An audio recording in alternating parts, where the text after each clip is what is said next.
एक दिन गौतम बुद्ध अपने शिष्यों के साथ एकदम शांत बैठे हुए थे।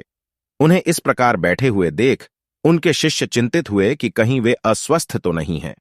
एक शिष्य ने उनसे पूछा कि आज वह मौन क्यों बैठे हैं, क्या शिष्यों से कोई गलती हो गई है?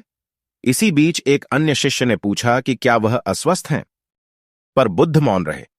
तभी कुछ दूर खड़ा व्यक्ति जोर से चिल्लाया, आज मुझे सभा में बैठने की अनुमति क्यों नहीं दी गई है? बुद्ध आंखें बंद करके ध्यान मग्न हो गए।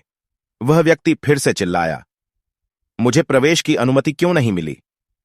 इस बीच एक उदार शिष्य ने उसका पक्ष लेते हुए कहा कि उसे सभा में आने की अनुमति प्रदान की जाए।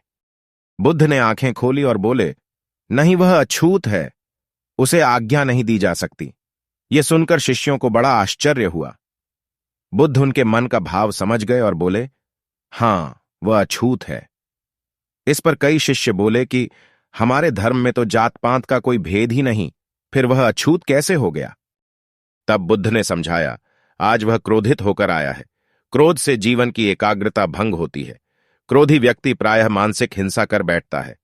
इसलिए वह जब तक क्रोध में रहता है तब तक अछूत होता है। इसलिए उसे कुछ समय एकांत में ही खड़े रहना चाहिए। क्रोधित शिष्य भी बुद्ध की बातें सुन रहा था। पश्चाताप की अग्नि में तपकर वह समझ चुका था कि अहिंसा ही महान कर्तव्य व परम धर्म है। बुद्ध के चरणों में गिर पड़ा और कभी क्रोध न करने की शपथ ली।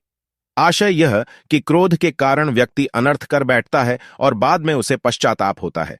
इसलिए हमें क्रोध नहीं करना चाहिए। असल मायने में क्रोधित व्यक्ति अछूत हो जाता है और उसे अकेला ही छोड़ देना चाहिए। क्रोध करने से तन, मन, धन तीनों की हानि होती है। क्रोध से ज्यादा हानिकारक कोई और वस्तु नहीं है।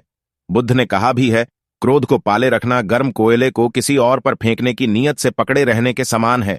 इसमें आप ही जलते हैं। दोस्तों, यह कहानी आपको कैसी लगी हमें कमेंट में जरूर बताएं। हमारे चैनल को सब्सक्राइब करें, अपना ख्याल रखें और अपने परिवार का भी। धन्यवाद।